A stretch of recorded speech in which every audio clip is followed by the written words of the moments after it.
मैं हूं भाई नवाबों के शहर भोपाल से और हमारे यहाँ पर एक कहावत है कि तालों में ताल भोपाल का ताल बाकी सब तलैया और रानियों में भोपाल की रानी कमलावती बाकी सब गधैया। पर ऐसा नहीं है, मुझे ऐसा नैनीताल होके आके यहाँ पे फील हो रहा है। नैनीताल भी है झीलों की नगरी, तालों की नगरी, यहाँ पर भी काफी सारे ताल हैं। सबसे बड़ा ताल तो यहाँ पर है नैनीताल, भीमताल, इसके अलावा नौकुचिया ताल और बहुत सारे ताल यहाँ पर हैं। तो ये है एक हिल स्टेशन जबरदस्त, यहाँ पर हम घूमने वाले हैं कई सारी प्लेसेस। आपको मैं विद जेन्युइन रिव्यूज बताऊंगा कि कौन सी प्लेसेस यहाँ पे है घूमने लायक और कौन सी प्लेसेस को कर सकते हैं आप अवॉइड। तो मेरे साथ घूमिए आप Nainital. I'm not different from the rest. You said I'd fly away, but my walls have kept me down. Now I'm lost and I'm afraid, and I'm close to hit the ground. You said I'd fly away,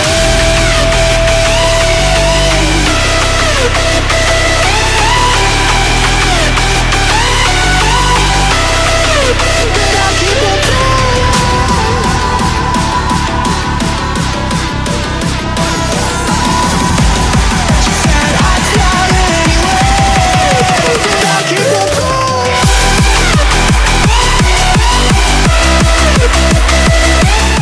तो खूबसूरत तालों की नगरी नैनीताल पहुंचने के लिए हमारे पास 4 options हैं। पहला ट्रेन, दूसरा बस, तीसरा फ्लाइट या चौथा खुद की कार। तो चलिए पहले बात करते हैं ट्रेन की। अगर आप ट्रेन से नैनीताल पहुंचना चाहते हैं तो नैनीताल में कोई भी रेलवे स्टेशन नहीं है। इसका नियरेस्ट रेलवे स्टेशन काठगोदाम है, जो कि नैनीताल से 35 किलोमीटर दूरी पर स्थित है। काठगोदाम इंडिया की वेरियस सिटीज़ से बहुत ही ईजिली ट्रेन के थ्रू कनेक्टेड है, तो आप काठगोदाम तक ईजिली ट्रेन से पहुंच पाएंगे। खास तौर पर दिल्ली से आप शताब्दी एक्सप्रेस अगर लेते हैं तो सुबह 6:20 पर वो दिल्ली से चलेगी और 11:55 पर ही आपको काठगोदाम पहुंचा देगी। इसके अलावा और भी ट्रेन्स और अलग अलग वेरियस सिटीज़ से आप काठगोदाम तक पहुंच सकते हैं। काठगोदाम से नैनीताल पहुंचने के लिए आपके पास 2 ऑप्शंस हैं। पहला, गवर्नमेंट की एक बस चलती है जिसका किराया 70 रुपये रहता है, पर मैं आपको सजेस्ट करूंगा वो ना लें क्योंकि उसमें कई ज़्यादा भीड़ होती है, आपको काफ़ी परेशानी होगी। थोड़ा सा किफ़ायती ऑप्शन जो है आपको रहेगा वो रहेगा एक टैक्सी का, जो कि आपसे 120 से 150 रुपये पर पर्सन तक चार्ज करते हैं और आपको नैनीताल छोड़ देते हैं। तो दूसरा ऑप्शन है बस। बस भी एक बहुत ही अच्छा ऑप्शन है क्योंकि बस के थ्रू सीधा आप डायरेक्टली नैनीताल तक पहुंच सकते हैं। इसके लिए आपको सबसे पहले आना होगा दिल्ली, और दिल्ली से आपको नैनीताल के लिए बहुत ही ईजिली वॉल्वो या फिर गवर्नमेंट बस मिल जाएगी। वॉल्वो बस का किराया थोड़ा सा ज़्यादा होगा, पर अगर आप नॉर्मल बस को लेते हैं तो 480 रुपये में आप मात्र दिल्ली से पहुंच सकते हैं नैनीताल। अगर आप हवाई यात्रा करके पहुंचना चाहते हैं नैनीताल तो उसके लिए जो नियरेस्ट एयरपोर्ट है वो है पंतनगर। पंतनगर सिर्फ 70 किलोमीटर दूरी पर स्थित है नैनीताल से, और पंतनगर से आप नैनीताल एक टैक्सी के थ्रू पहुंच सकते हैं जिसकी कॉस्ट अराउंड 200 रुपये पर पर्सन होगी। पर मैं आपको सजेस्ट करूंगा कि अगर आप नैनीताल आना चाह रहे हैं तो फ्लाइट एक ज़्यादा अच्छा ऑप्शन नहीं है क्योंकि ये काफ़ी महंगा है। आप ट्रेन या बस की सुविधा से अगर आप नैनीताल आते हैं तो काफ़ी खूबसूरत वादियों को भी आप एंजॉय करते हुए आएंगे और सस्ते में भी निपट जाएंगे। अगर आपके पास अपनी खुद की कार है तो आप बहुत इजीली नैनीताल पहुंच सकते हैं क्योंकि बाय रोड नैनीताल बहुत ही खूबसूरत वादियों के साथ सभी शहर से कनेक्टेड है। नैनीताल में रुकने के लिए काफ़ी सारी होटल्स हैं जो कि 1000 से लेके 10,000 20,000 तक जाती हैं आपके बजट के अकॉर्डिंग।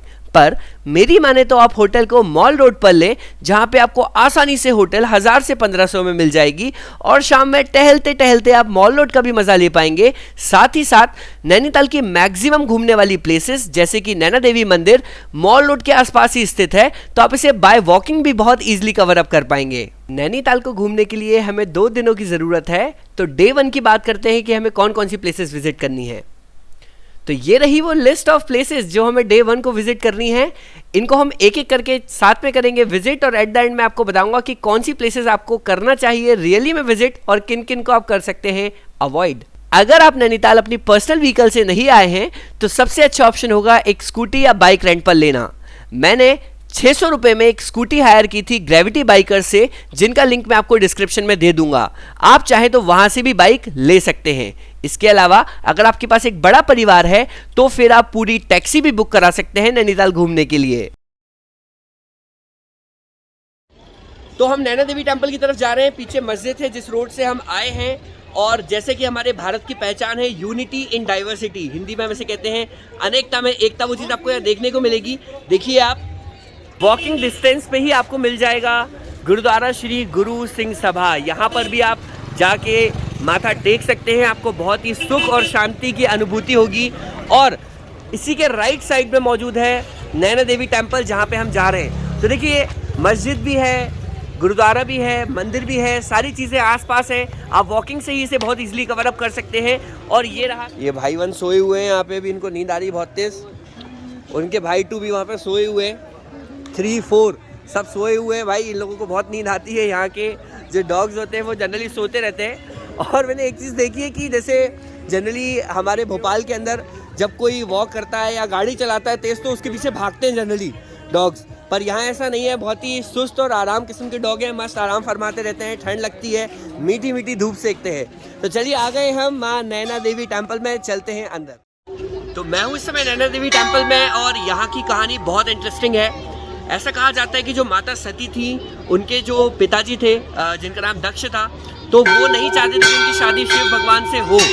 इस वजह से उन्होंने एक जब कार्यक्रम रखा, एक यज्ञ रखा, वहाँ पर उन्होंने सबको बुलाया पर शिव जी को नहीं बुलाया। तो बहुत गुस्सा आया सती माता को, और उन्होंने फिर वहीं पे ही अपने प्राण त्याग दिए। शिव जी इससे बहुत ज़्यादा गुस्सा हो गए, और उसके बाद फिर वो सती माता के शव को लेके पूरे ब्रह्मांड में भटकने लगे। और बहुत ही ज़्यादा समस्या आ गई ब्रह्मांड में, क्योंकि शिव जी आप जानते हैं ब्रह्मांड का कल्याण करते हैं। तो फिर विष्णु भगवान ने अपना सुदर्शन चक्र चलाया, और जो सती माता का शव था उसके अलग अलग भिन्न भिन्न उसके हिस्से कर दिए, और कई हिस्से अलग अलग जगह गिरे। तो जो हिस्सा जहाँ पर गिरा वो एक शक्तिपीठ बन गया। उसमें से ही एक शक्तिपीठ है नैना देवी टेम्पल।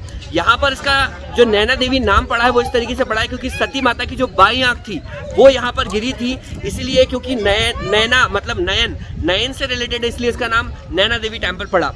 यहाँ पर आप आ सकते हैं, और जो टेम्पल है उसके पीछे ही आपको नैनीताल का जो मेन झील है, जिसे नैनी झील कहा जाता है।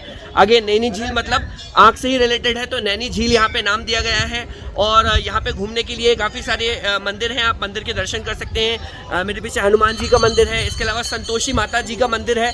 मेरी मम्मी संतोषी माता का पाठ करती हैं, तो मैं उनके लिए यहाँ पे मैंने कुछ मांगा मेरी मम्मी के लिए। इसके अलावा पीछे ही आपको दिख जाएगा काफ़ी भीड़ यहाँ पर रहती है नैना देवी टेम्पल, तो आप दर्शन करने आ सकते हैं। और अपने दिन की शुरुआत ऐसे पवित्र स्थान से करना मतलब आपकी ट्रिप 100% सक्सेस होने वाली है। तो आइए नैना देवी टेम्पल और करिए माता के दर्शन।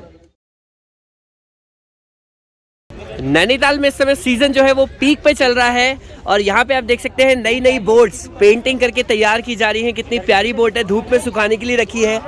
इसका कलर बिल्कुल ब्राउनिश डायमंड की तरह लग रहा है। और तो ये है वो खूबसूरत नैनी झील जिसके लिए नैनीताल जाना जाता है, और हम जा रहे हैं इस समय बोटिंग करने, क्योंकि अगर आप नैनीताल आए और आपने नैनी झील में बोटिंग नहीं किया, इसका मतलब आपने नैनीताल नहीं घूमा। तो चलिए चलते हैं बोटिंग करने इनसाइड नैनीताल्स नैना लेक। पहाड़, वादियाँ और ठंडा पानी तीनों के बीच हमारी बोट लहराती हुई बढ़ती रही, और हमने कंप्लीट की हमारी बोटिंग, जिसका खर्च मुझे पड़ा 200 रुपये। तो नैना लेक को मैंने 5 कैटेगरीज में दिए हैं 5 आउट ऑफ 5 स्टार्स, क्योंकि ये प्लेस रियली सभी के लिए वर्थ विजिटिंग है। नैना देवी टेम्पल के सामने ही है प्लेग्राउंड, जहां पर मैंने तो खेला क्रिकेट और मैंने बैटिंग और बॉलिंग भी की, पर यहाँ पर कई सारे मैचेस भी चलते रहते हैं, आप उनका लुत्फ भी उठा सकते हैं। भाई इस प्लेग्राउंड के बीच में जाके खड़े हो जाओ, भाई साहब क्या तो नज़ारे और फोटोज़ आती हैं, मज़ा आएगा आपको फोटोज़ खींच के। इसके अलावा अगर आप एक स्पोर्ट्स लवर हैं और अगर आपके पास है स्पोर्ट्स इक्विपमेंट्स, तो दौड़ लगा दो ग्राउंड में और कर लो मज़े। तो अब मैं आपको दिखाने वाला एक बहुत ही इंटरेस्टिंग चीज़, जब आप नैना देवी टेम्पल से घूम रहे होंगे इस लाइन पे और नक्की झील में आप बोटिंग करेंगे, नक्की झील से वापस आते समय देखिएगा ये सिनेमा घर कैपिटल सिनेमा। अगर आप मूवीज़ देखना चाहते हो तो आप यहाँ पे मूवीज़ को देख सकते हो, टिकट काउंटर भी यहाँ पर है। और अगर आप एक 90s के किड हो मेरी तरह, तो मैं आपको आपके लिए एक जन्नत चीज़ दिखाने वाला हूँ। चलिए चलते हैं, देखते हैं मेरे साथ कि क्या चीज़ आपको बताने वाला हूँ। 90s किड की जन्नत वीडियो गेम्स, ये भी आपको सिनेमा घर के जस्ट बाजू में दिखेगा। अंदर चलते हैं, दिखाता हूँ आपको कुछ बहुत स्पेशल। आप रिकग्नाइज कर सकते हैं ये क्या चीज़ है। ये टेकन 3 गेम है जो हम बचपन में खेला करते थे। इस टाइप की मशीन्स होती थी, काफ़ी सारे और भी गेम्स हैं यहाँ पे बच्चों के लिए, पर मैं तो खेलने वाला हूँ ये टेकन 3 गेम, जो कि मैंने अराउंड 10-15 साल से नहीं खेला है, तो बहुत मज़ा आने वाला है। चलिए चलते हैं, टेकन 3 खेलते हैं।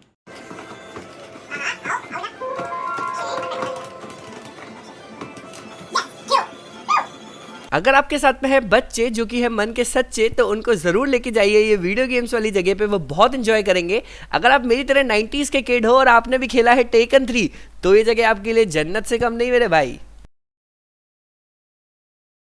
मैं हूँ इस समय नैनीताल स्थित राजभवन में, और ये बहुत ही एंटीक और ब्रिटिश एरा के समय का राजभवन है।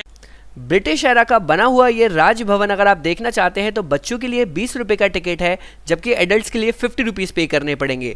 तो अगर आप ऐसी एंटीक चीज़ों के शौकीन हैं तो आप इस प्लेस पर जाइए, अदरवाइज आप इसे कर सकते हैं अवॉइड। मैं आ चुका हूँ इस समय नैनीताल में स्थित केव गार्डन में, तो चलिए चलते हैं। यहाँ पे एडल्ट्स का जो टिकट है वो 100 रुपीज़ है और बच्चों के लिए 60 रुपीज़ है। Let's collect the ticket and go to the cave park. तो यहाँ पर है बच्चों के लिए बुल राइड, तो यहाँ पे बच्चा भी जा रहा है बुल के ऊपर। और तो ये हम आ चुके हैं टाइगर केव में, जहाँ पे टाइगर की आवाज़ भी आ रही है आर्टिफिशियल। केव गार्डन के अंदर काफ़ी सारी केव्स हैं। जब आप इन केव से निकलते हैं तो काफ़ी ज़्यादा मज़ा आता है। याद रखें कि जब भी आप इस तरीके की केव्स में केविंग करने जाएं तो अपना सर बचा के चले, क्योंकि मैंने तो अपना सर 2-3 बार फोड़ लिया। हाय हाय, कैसे हैं आप? केव्स के अंदर से आए, मजा आ रहा है आपको? कितने क्यूट है ये। क्या नाम है आपका? मायरा। मायरा। आपका क्या नाम है? दिवांश। दिवांश। आपका? वंश। वंश। ये बहुत क्यूट लग रहा है भाई। क्या नाम है तुम्हारा? शाहरुख खान? अंशु। अंशु। केव गार्डन बच्चों के लिए बहुत अच्छी जगह है। यहाँ पर अगर आपके साथ बच्चे हैं तो आप उन्हें ज़रूर लेके जाइए, क्योंकि वो बहुत इंजॉय करने वाले हैं। तो केव गार्डन मैंने कर लिया है कंप्लीट। एक जेन्युइन रिव्यू में अगर आपको दूं, अगर आपके साथ बच्चे हैं तो आप आ सकते हैं, पर बड़ों के लिए जगह कोई बहुत खास नहीं है, क्योंकि यहाँ पर जो है चिड़िया और जो शेर हैं उनकी आवाज़ें वगैरह यहाँ पे रिकॉर्ड करके बजती रहती हैं, तो आपको थोड़ा सा फ़नी लगेगा वो। तो बच्चों के लिए काफ़ी अच्छी जगह है। केव्स हैं तो बच्चों के लिए थोड़ा सा एडवेंचर भी हो जाएगा और इतना खतरनाक भी नहीं है, बट मेक श्योर कि आपके कपड़े थोड़े से ख़राब हो सकते हैं केव्स में, इधर उधर जब गीला होता है कई कई जगह। तो always bring extra pair of clothes with you while आप केविंग करने आ रहे हैं। तो ये तो केव गार्डन के पास में ही आपको खाने के लिए बहुत अच्छी चीज़ें मिल जाएंगी, जैसे यहाँ पे चने भैया दे रहे हैं। टूरिस्ट के थ्रू इन लोगों का जो प्यार है वो देखते ही बन रहा है मुझे। यहाँ पे इन्होंने मुझे बुलाया, भैया चाट खाओ आप, और साथ ही साथ यहाँ पे भैया चश्मे दे रहे हैं जो कि कम दाम पे बहुत अच्छे चश्मे आप ले सकते हो। तो भैया क्या खिलाएंगे आप? माउंटेन चाट खिलाएंगे। अच्छा, चाट के बारे में कुछ शायरी बोलना चाहेंगे आप? कितने समय से चाट बना रहे हैं? 10 ईयर से बना रहे हैं सर। 10 साल से। तो कुछ चाट के बारे में अगर आपको बोलना हो तो क्या बोलेंगे आप? चाट का मजा पत्ते में, जिंदगी का मजा खट्टे में। ओहो, रिपोर्ट लिखाओ थाने में। अरे क्या बात है भैया, बहुत बढ़िया। एक बार फिर से बोल दीजिए शायरी, ताकि हम इसको नोट कर लें कहीं पे। चाट का मजा पत्ते में, जिंदगी का मजा खट्टे में, मजा ना है खाने में, रिपोर्ट लिखाओ थाने में। चलो भाई, तो अगर इनका चाट खाने के बाद मुझे मजा नहीं आ रहा है तो फिर मैं थाने जाऊंगा, जो कि यहाँ पे थोड़े आगे पे स्थित है। तो चलिए चाट खाते हैं भैया की और देखते हैं कि चाट कैसी है। तो चलिए करते हैं भैया की चाट का रिव्यू। तो भैया आपका नाम क्या है? राम जी। राम जी। अरे भैया भगवान ही है, तो देखते हैं भगवान के हाथ की तो हर चीज़ अच्छी लगती है। शबरी ने झूठे बेर खिलाए थे, भगवान ने खा लिए थे, अब भगवान के हाथ का आज मैं खा रहा हूँ चाट। टेंगीनेस गजब है भाई। और यहाँ पे ये जो इसको फोला बोलते हैं हम लोग, बहुत ही क्रिस्पी है, खाने में औसम लग रहा है मुझे। तो भैया बहुत ही अच्छा लगा आपसे मिलके। हम कोशिश करेंगे कि हमारे व्यूअर्स भी आपके पास आए। केव गार्डन दिखा दीजिए। केव गार्डन के पास में ही भैया खड़े होते हैं। भैया का नाम पहचानना बहुत ही आसान है। भगवान अगर आपको ना मिले तो राम आपको यहाँ मिलेंगे चाट सेंटर पे। Thank you sir. तो ये था नैनीताल ब्लॉग्स का पार्ट 1। आई होप आप सभी को ये बहुत अच्छा लगा होगा। कमेंट सेक्शन में आप मुझे बताइए कि आपको ये वीडियो कैसी लगी, और अगर आपके हिसाब से है चांसेस ऑफ इम्प्रूवमेंट तो उन्हें भी मेंशन करिए। अभी मुझे ज़रूरत है आपके ढेर सारे प्यार की, तो मेरे चैनल को कर दीजिए आप सब्सक्राइब, करिए वीडियो को लाइक एंड शेयर, ताकि मैं ग्रो कर पाऊँ और इसी तरीके की नई नई प्यारी प्यारी वीडियोस आपके लिए लेके आ पाऊँ और जीत सकूँ आपका ढेर सारा प्यार। अगली वीडियो पार्ट 2 आप एंड स्क्रीन पर क्लिक करके देख सकते हैं। इतना सारा प्यार देने के लिए, लाइक्स देने के लिए, कमेंट्स देने के लिए और सब्सक्राइब करने के लिए आपका धन्यवाद। मैं मिलता हूं आपसे अगली वीडियो में। Bye bye.